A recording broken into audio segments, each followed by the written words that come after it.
Escolta, bueno, quina caloritat, no? Escolta, Déu-n'hi-do, bueno, us us he de dir que aquesta setmana ens estem preparant per entrar a la fase cranca i, bueno, a més, a part de la fase cranca, estem vivint una temporada d'eclipsis que té a la marinera, vull dir, eclipsi de sol a bessons, solstici aquest dia 20, lluna plena el dia 24 Capricorn.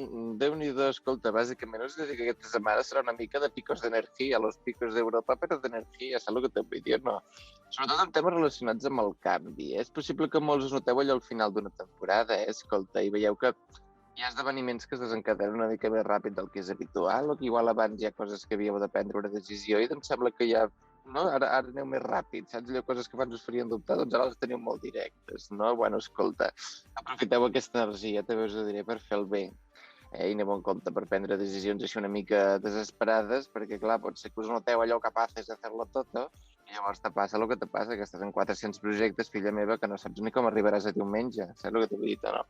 Bueno, anem al minut còsmic, que és el que us interessa, i començarem pels crancs per felicitar-los, perquè ja estem a punt d'arribar a la seva fase solar, això que, bueno, escolta, cranc, el dia 20 entrem al teu signe, per tant, per molts anys, escolta. Aquesta entrada del sol, a part de fer-te allò sentir com una persona nova, et marcarà una mena de llibertat cap a coses que igual et lligaven i et controlaven una mica, Vull dir que anem en compte si això estem parlant d'alguna relació una mica tòxica, o aquestes personetes que ja va sent hora que no ens acompanyin a la platja a l'estiu. Saps el que t'he dit? No, cranc, vinga. Capricorn, bueno, mira, doncs per tu, cranc, encara que t'inicis la teva zona de parella, tant si és amorosa com socis o col·legues amb qui esteu treballant conjuntament, Capricorn, que vosaltres, si no treballeu, sembla que us matin. Ai, Déu meu senyor.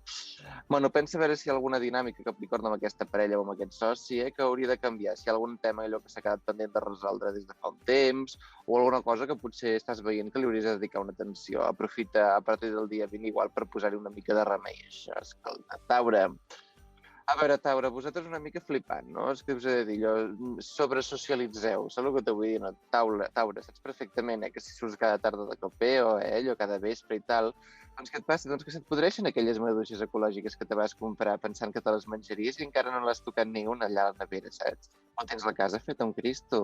Taure, deixa de sortir cada nit i estigues una mica per casa i passa l'aspiradora i menja't les maduixes i estigues una miqueta amb tu mateixa, saps el que te vull dir? No?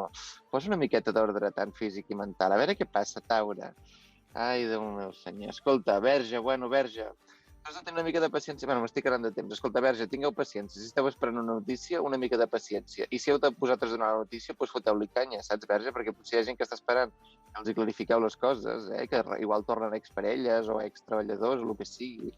I diuen, escolti, jo m'agradaria saber això perquè va fer. I doncs, Verge, és el moment de posar les cartes sobre la taula i explicar les coses com són. I res, escoltin, la propera setmana hi ha Sant Joan, no sé si encara hi ha programa o no, perquè aquest programa no sé mai quan s'acaba, a mi no m'ho diuen pas, però bueno, un petonet a la cara a tothom i res, ventiladoret.